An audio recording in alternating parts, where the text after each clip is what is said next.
E sucedeu que, desde aquele dia, a arca ficou em Quiriate Jearim, e tantos dias se passaram que até chegaram 20 anos.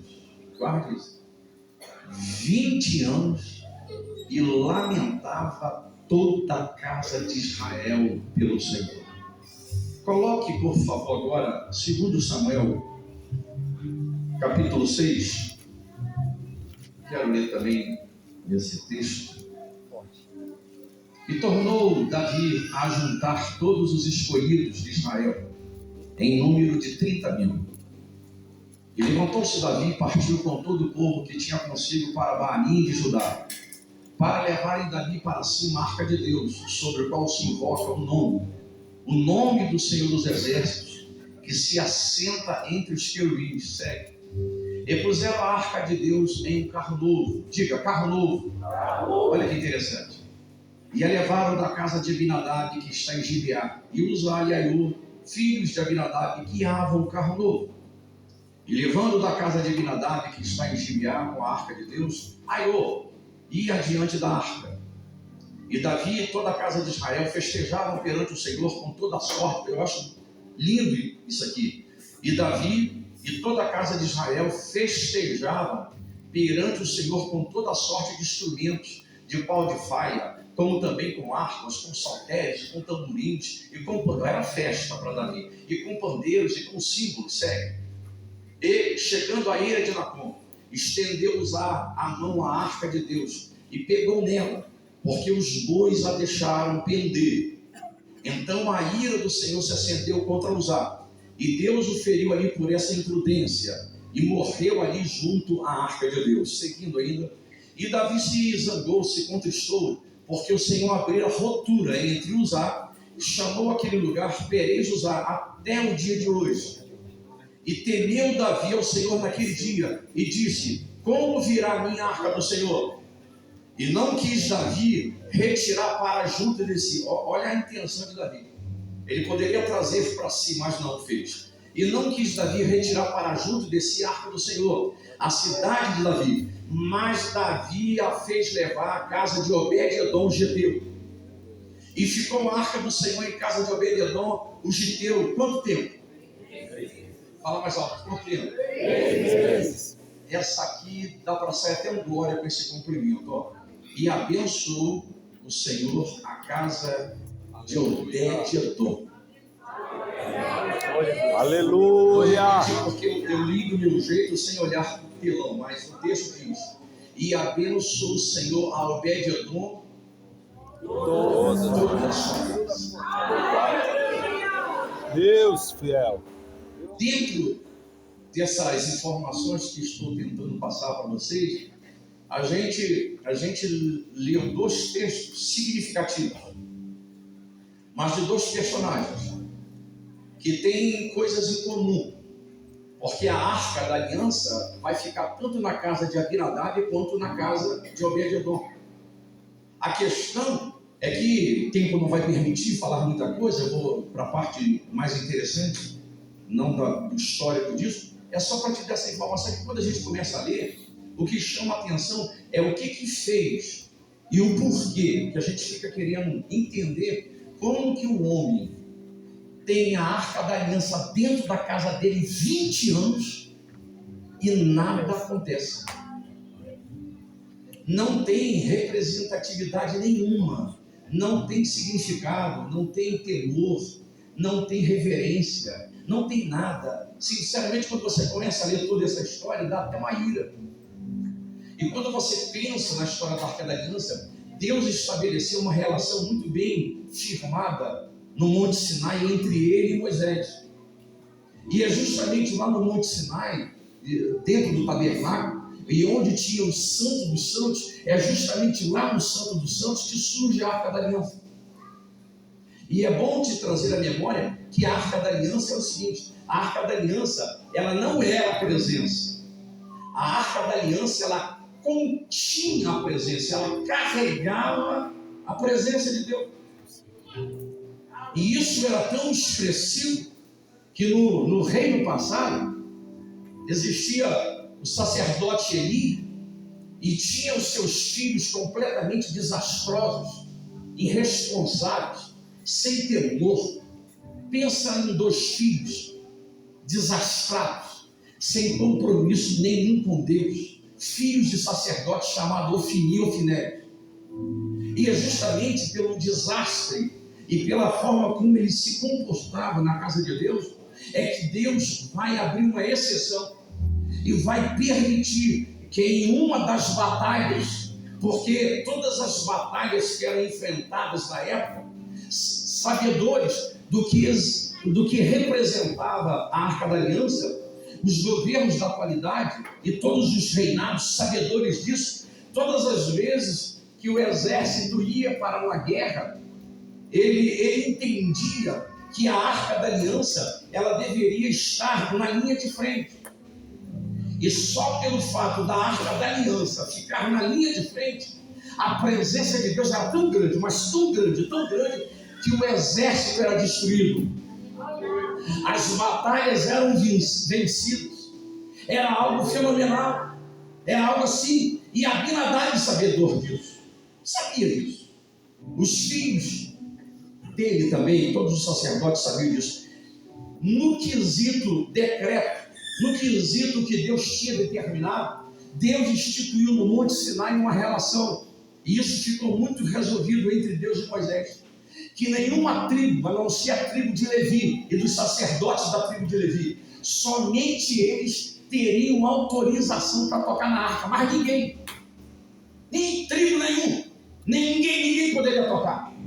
A verdade é que nesses impasses de Ofni e Ofnéias e pela postura deles, olha o que vai acontecer, depois você lê, está tudo no texto. Deus permite. É mais ou menos assim, em outras palavras. Isso aqui, por ser um culto de doutrina e de ensino, e sei do zelo que meu pastor tem em relação ao ensino com a igreja, né? Mas, na verdade, quando você pensa nisso, você vê Deus assim meio que enjoado, numa palavra carioca, por eu ser do Rio de Janeiro. Deus se cansou da irresponsabilidade e do desastre de Ofni e Ofnéias.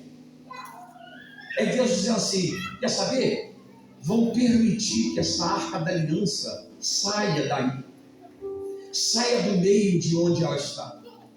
E aí, essa permissão de Deus, sabe o que vai acontecer? Deus autoriza, e esse verbo permitir, é um verbo que acompanha a Deus, porque Deus confunde, Deus faz umas misturas assim. Quando a gente está pensando que é derrota, Deus está dizendo, não é derrota. É só um processo para daqui a pouco você entender o que eu vou fazer.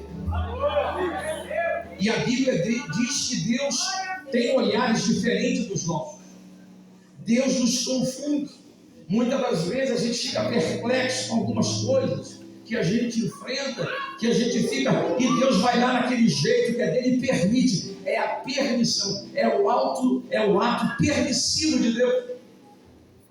E aí Deus permite que essa Arca da Aliança seja extraviada, seja roubada.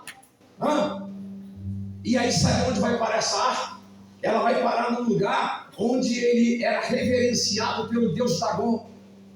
Era um Deus muito adorado no reinado passado. E aí diz as Escrituras que na vigilância de terem colocado a Arca da Aliança perto do Deus Dagon, os vigias, os sentinelas, pela manhã eles encontram a estátua do Deus de Dagon caída.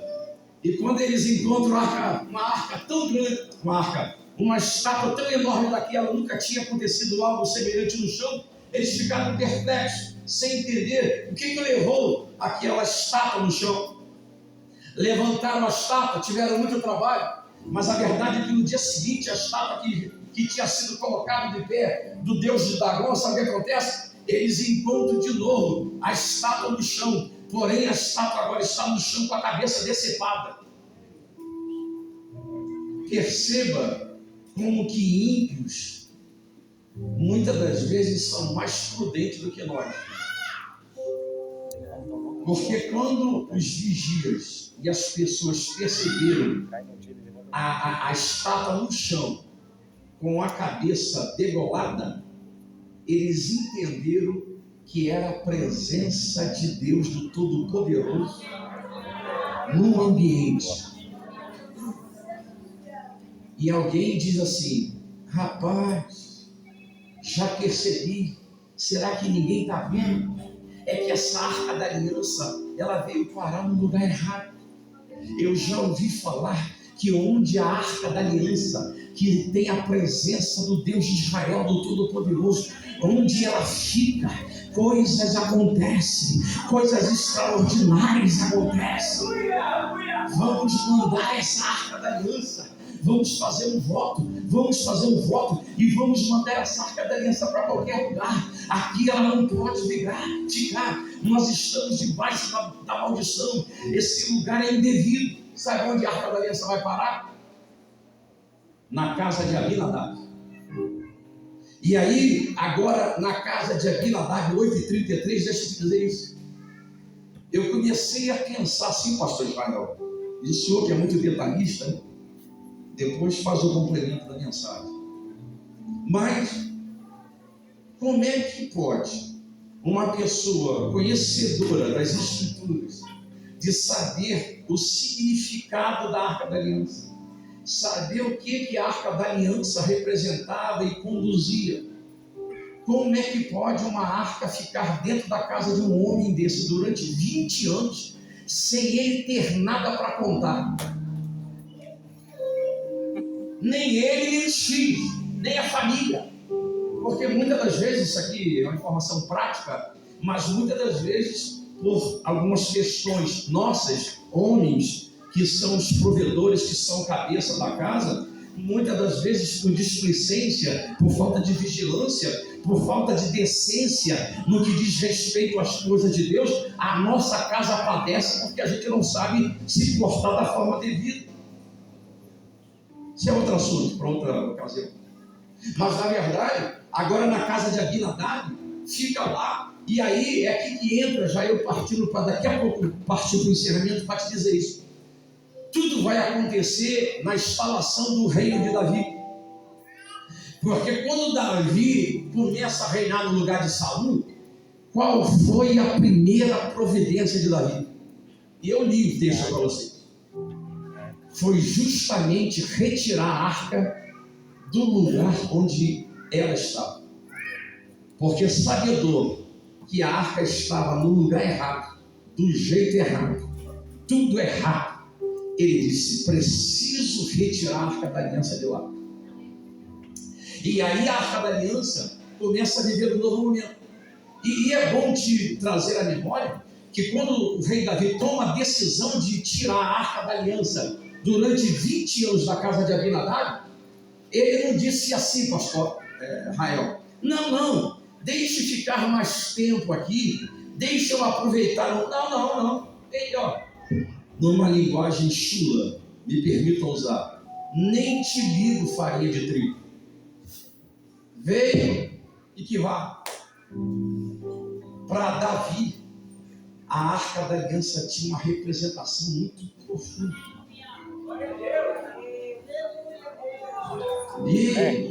E eu queria alegrar o teu coração com essa informação. Eu li e fiz questão que vocês guardassem alguns nomes que eu li ali, pelo seguinte: porque quando Davi toma a decisão de ir na casa de Abinadab para retirar a arca da aliança, o texto eu fiz questão de ler, a preocupação de Davi, pastor Israel, foi tão grande que o texto diz que ele se preocupou com um carro que ia transportar a arca. E o texto diz que o carro era novo.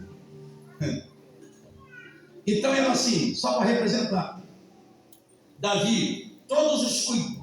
Eu acho que dá para sair até um glória a Deus. Espera aí, vê se dá para sair. Olha o cuidado de Davi, com símbolos, com arcos, com saltérios e com tudo que ele queria, com a festa que ele estava fazendo. Ele dizia: todo cuidado, mas tem que ser do carro novo. E na medida que o carro vinha sendo conduzido, diz o texto, que era um carro novo, essa preocupação de Davi era tão grande, que ele dizia assim: é a presença de Deus que está aqui, é a presença dele que está aqui.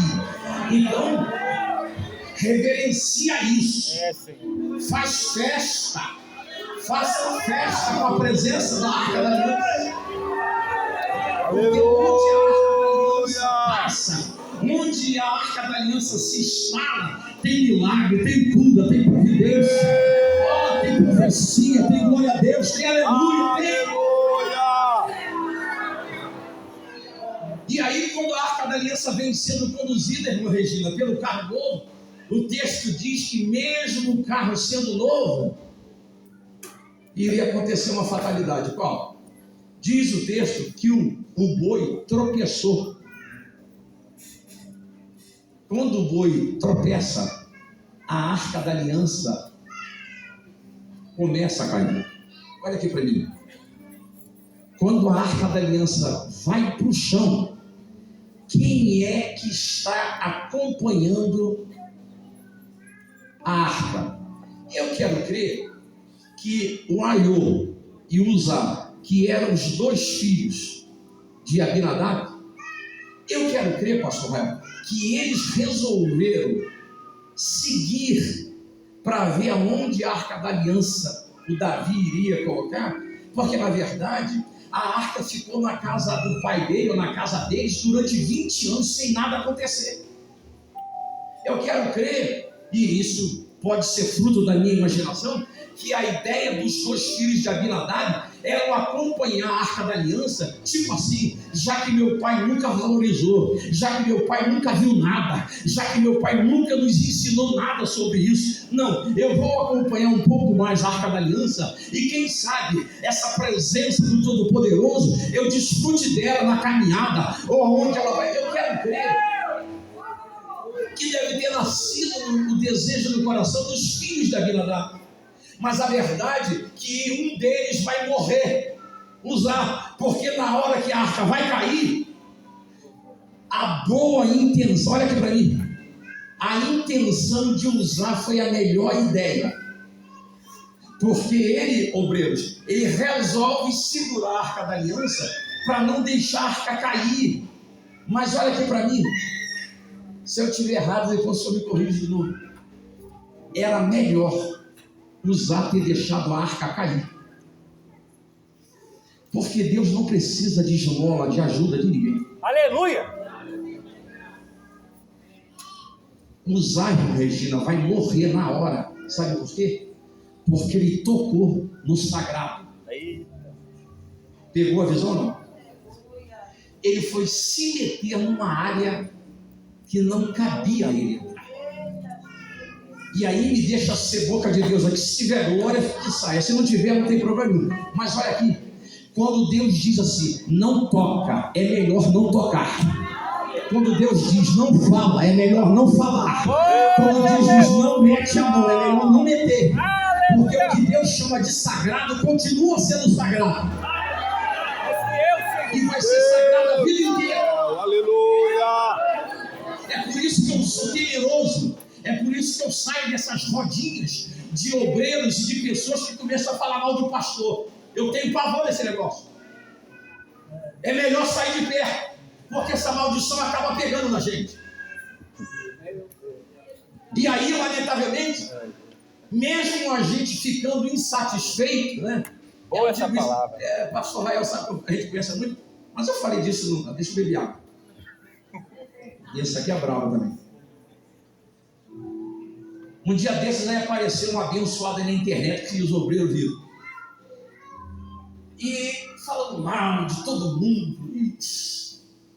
E eu não queria nem ouvir aquele trem. Eu não quero mais saber desse troço. Esse cara aí está perdido.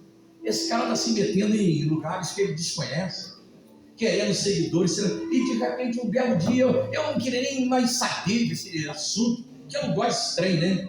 A gente toma conhecimento da internet. Me manda um amigo, Suécio Damasceno. Sobrou para você.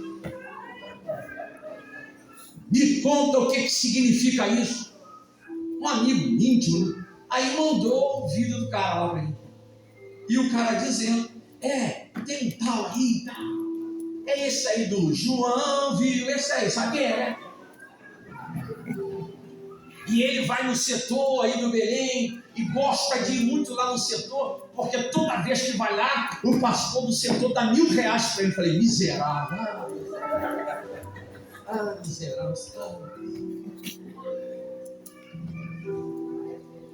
E aí, louvo a Deus pela vida do nosso pastor presidente, pastor José Ué, de uma forma impecável, serena, como sempre foi.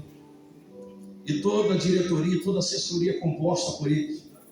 Ele pega o microfone e diz assim, no alto e bom som: ninguém tem que ficar preocupado em responder nada.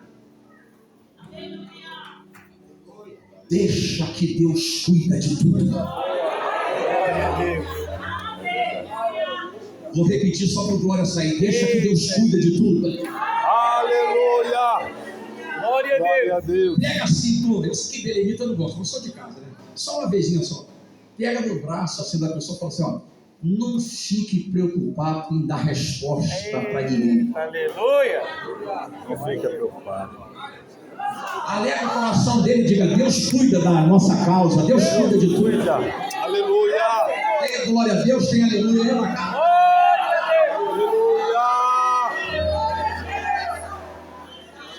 Pulando essa parte, cadê ele? Sumiu. Escute, deixa eu te pedir um favor. Quando Deus disser que é santo, é santo. Quando Deus disser não faz, não faça. O Deus, irmãos, Deus é incrível nessas causas dele. E aí, eu digo com propriedade para os irmãos, a 8h43. Olha aqui para mim. Era melhor, pastores, a arca da aliança ter caído no chão, porque mesmo caída, eu tenho coragem de lhes afirmar que ela poderia cair de lado, de pé, de qualquer jeito, mas ela não iria quebrar, porque as coisas de Deus não quebram, as coisas de Deus não são assim. Mas quando Uzá entra em cena para segurar a arca, a intenção de Uzá foi boa. Mas o evangelho e vida com Deus não é feita de gente de boas intenções. De boas intenções o mundo está cheio. O evangelho é para quem tem vida aplicada na palavra, ama a palavra, vive a palavra, obedece a palavra, caminha na palavra, obedece a Deus em todo o sentido. E aí, definitivamente, Davi se frustra com a morte de Uzá. Um filho de um homem irresponsável como o pai Abinadab, que nunca reverenciou, que nunca apresentou temor, nunca apresentou nada e simplesmente deixou a arca da aliança ir embora da casa dele. Porém, quando Davi vê Uzá morrendo ou morto, ele chora, mas faz o sepultamento de Uzá, mas dentro dele ele disse assim, não, morreu, chorei, está doído, mas eu preciso achar a casa certa. A arca da aliança ficou esses 20 anos no lugar errado. Eu preciso colocar a arca da aliança no lugar devido. E quando ele chega numa vila, é lá às 8h45 que ele acha a casa de Obed-Edom. E aí, eu não sou muito bom para... Eu não sou esses pregadores assim. Eu tenho inveja deles, né? Eu queria ser assim, que representa bem, sabe? Mas eu vou tentar aqui, na minha pequenez, tentar imaginar qual foi a reação de Obed-Edom na hora que a arca da aliança aparece na porta da casa dele. E Davi, ao achar a casa dele, diz: é aqui que a presença do Todo-Poderoso vai se manifestar. É aqui que ela tem que ficar. Se eu estiver enganado, me perdoe, certo ou errado. Mas eu quero crer, pastor Rael, que na hora que a arca da aliança entra e Davi diz: é aqui é a casa. Eu quero crer e penso que a maioria de vocês vão pensar semelhante à minha linha de raciocínio. Eu quero crer que Obed-Edom deve ter falado assim: esposa, filhos, não acredito no que está acontecendo. a minha casa foi escolhida pelo rei Davi, para que a arca da aliança se instale aqui. E se a minha casa foi escolhida para a presença do Todo-Poderoso, deixa eu pedir uma coisa a vocês, meus filhos, deixa eu pedir uma coisa a você, minha esposa. Eu vou ficar aqui de manhã, eu vou ficar à tarde, eu vou ficar à noite, eu vou ficar à madrugada. Eu não sei quanto tempo a arca vai ficar na minha casa, mas eu não vou desperdiçar um momento sequer. Eu vou aproveitar todos os momentos da minha vida, enquanto essa presença for instalada aqui dentro da minha casa. E eu sei que tem coisas maravilhosas da parte de Deus pra gente. Eu parto para o encerramento para te dizer somente uma coisa. Numa mensagem bem expositiva, simples. Porque quando eu li o texto e comecei a escrever sobre isso, o texto me ajudou a encerrar a minha linha de raciocínio quando disse assim: e abençoou o Senhor a casa de Obed-Edom. Não, vamos lá. E abençoou o Senhor a Obed-Edom. Grita a última frase. Toda a sua casa. Pela atitude de um homem. Vou repetir. Pela atitude de um homem de devoção, de reverência, de temor. Toda a casa de Obed-Edom foi próspera. Deus fiel, aleluia. Glória a Deus. Os nossos filhos dependem da nossa direção. As nossas esposas não são diferentes. Mesmo que de vez em quando a gente dá umas cabeçadas erradas. Mas na verdade, quando a nossa atitude é de fazer da nossa sala, da nossa casa, o altar de adoração, escute, não tem inferno que prevaleça. Não tem enfermidade que se espalhe. Não só por glória sair mais alto, não tem problema que permaneça lá dentro. Porque onde a presença do Todo-Poderoso está, sobressai a glória, sobressai a presença. E a gente só vive presença, a gente só canta a presença, a gente só fala da presença.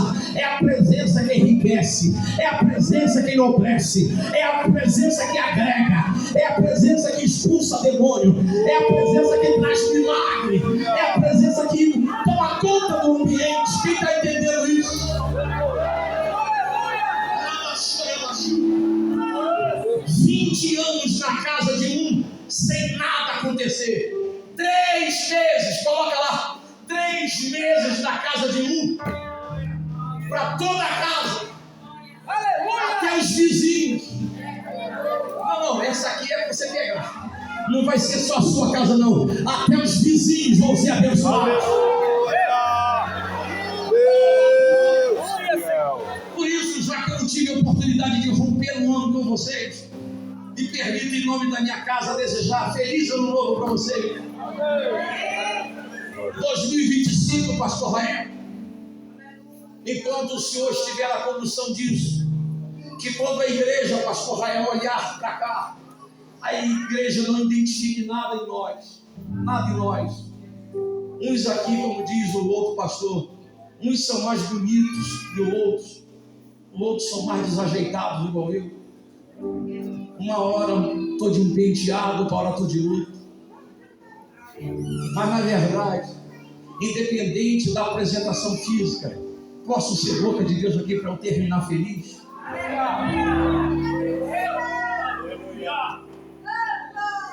Pode até faltar gasolina no carro, pode até faltar roupa, pode faltar muita coisa, mas me deixa te pedir um favor. A presença dele não pode faltar. Aleluia! Glória, glória, glória a Deus. Carrega a presença dele. Deus fiel. Levanta amanhã e vai trabalhar com a presença dele. Passa o dia todo no trabalho, mas cantando a presença dele, falando sobre a presença dele. Se não tiver culto amanhã, faça o seu culto em casa do seu jeito, mas a presença dele tem que ser notória. É a presença dele que vai preencher essas lacunas. É a presença dele que vai fazer a diferença na nossa casa, na nossa vida. Tem glória a Deus aí, tem aleluia. Falei com o pastor Rael que o culto acaba 9 horas, porque tem a caravana que veio. Então dá esse só Rael para eu terminar. Não podia terminar de outro jeito. Glória a Deus.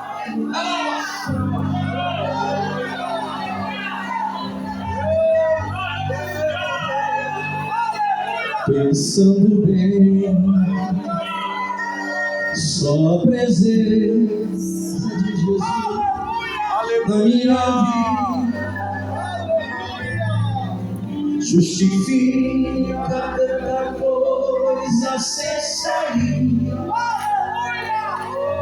É a realidade que eu não posso me afastar. Quero te ouvir bem forte lá.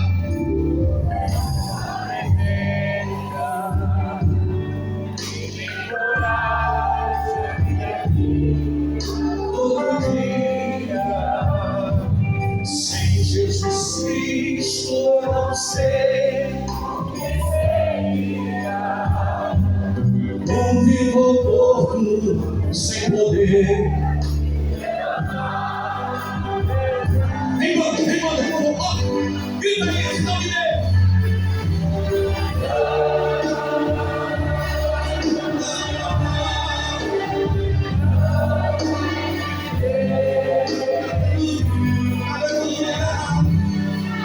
Não me deixe sozinho.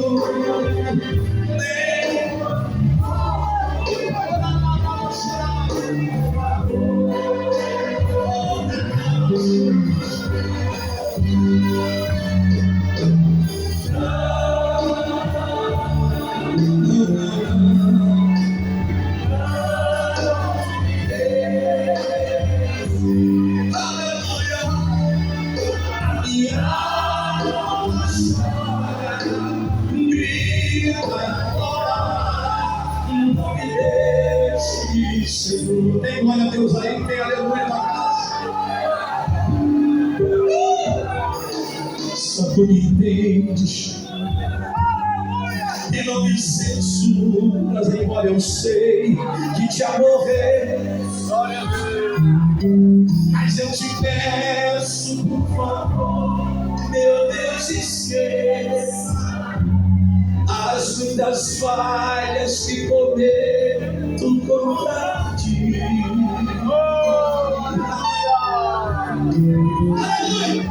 Se for preciso me exortar, fala comigo, estou ouvindo. Fala comigo, acordado ou dormindo, ou aqui mesmo, se quiseres, quero ouvir.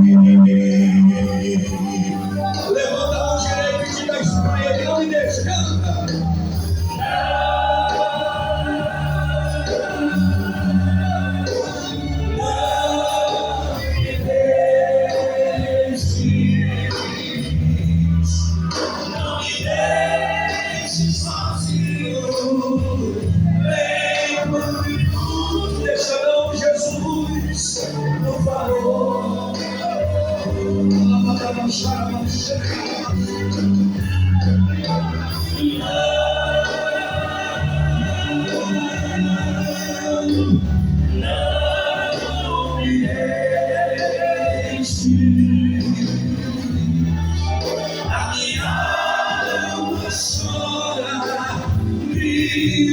Embora, não me deixe.